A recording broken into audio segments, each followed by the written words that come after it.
Today I'm going to read one of my favorite stories, Sylvester and the Magic Pebble by William Steig.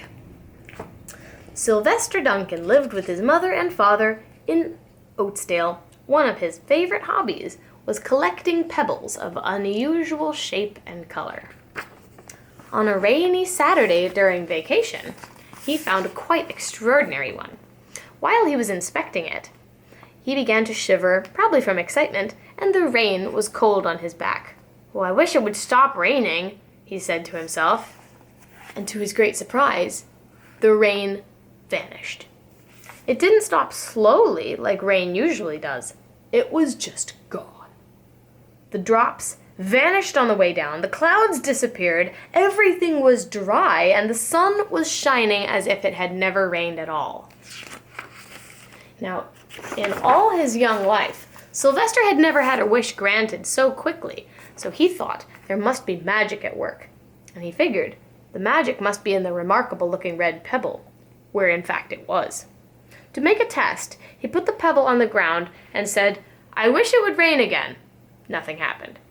Then he picked up the pebble in his hoof and said, "I wish it would rain again." And crack, boom, dark rain clouds and thunder and lightning filled the sky, and the rain came pouring down.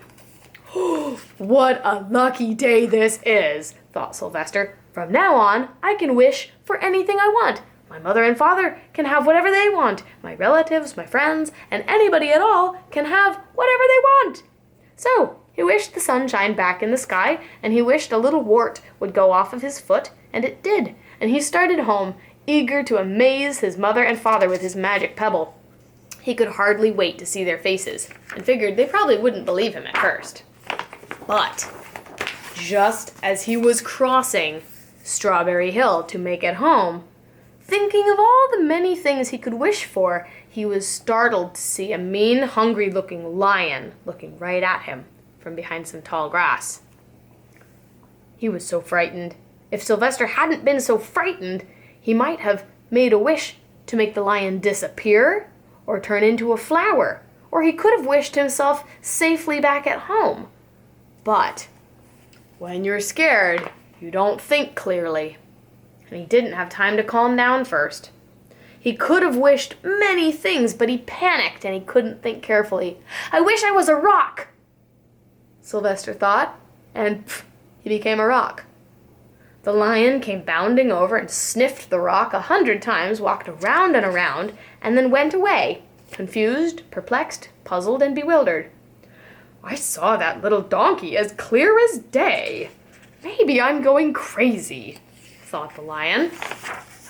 Well, there was Sylvester, a rock on Strawberry Hill, and the magic pebble was lying right beside him on the ground. But since he couldn't touch it, he couldn't wish himself back into being a donkey. The magic only worked when he was touching the rock, and there was nothing he could do about that. His thoughts began to race around like mad. He was scared and worried. Being helpless, he felt hopeless. He imagined all of the possibilities and eventually realized that his only chance of becoming himself again was for somebody to pick up the red pebble and wish that the rock next to it would become a donkey. Somebody would surely find the red pebble. It was very bright and noticeable. But what would make them wish for a boulder to turn into a donkey? The chance was 1 in a billion at best. Sylvester fell asleep. What else could he do? Night came with many stars. Meanwhile, back at home, Mr. and Mrs. Duncan paced the floor, frantic with worry. Sylvester had never come home later than dinner time. Where could he be? They stayed up all night worrying about him. And in the morning, they went about asking all of the neighbors, "Have you seen our son? Have you seen Sylvester?" They asked all the children, the puppies, the kittens, the colts, the lambs, but nobody had seen Sylvester since the day before yesterday. And they went to the police, and the police could not find their child either.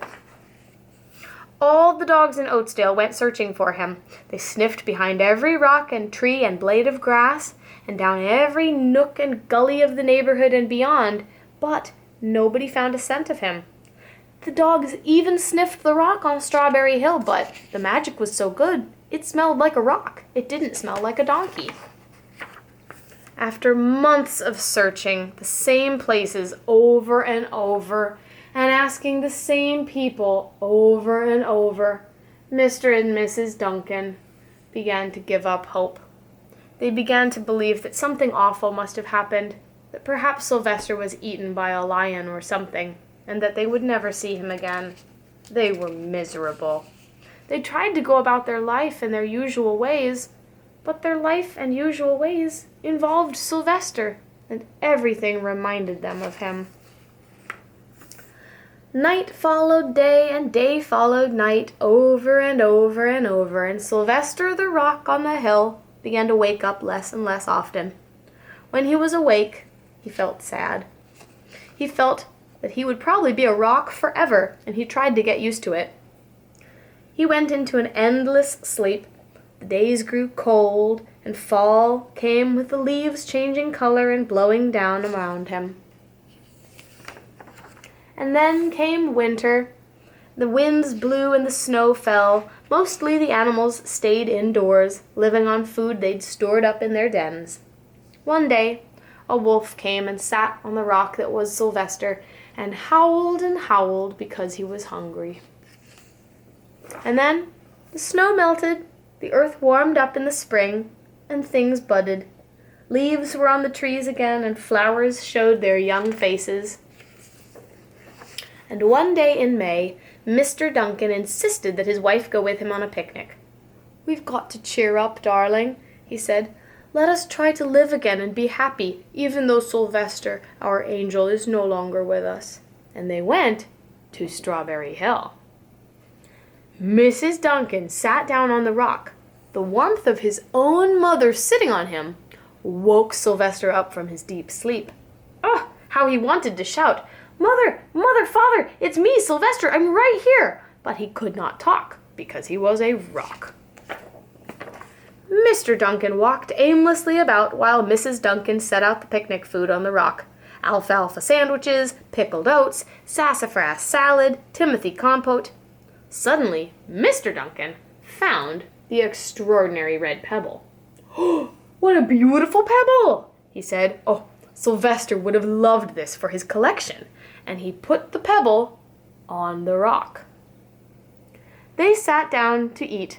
Sylvester was now as wide awake as a donkey who is a rock could possibly be, but he didn't know that the pebble was on his back.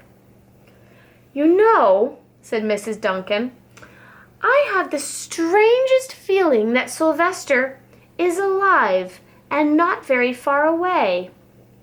I am, Sylvester thought. He did not know about the pebble yet. "Oh, how I wish he were here with us on this lovely May day," said Miss Duncan. Mr. Duncan looked sadly at the ground. "Me too."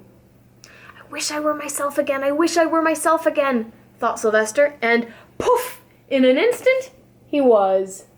Oh, you can imagine all the hugs and kisses and fond embraces, the loving looks, the questions, the answers, and the excitement that followed.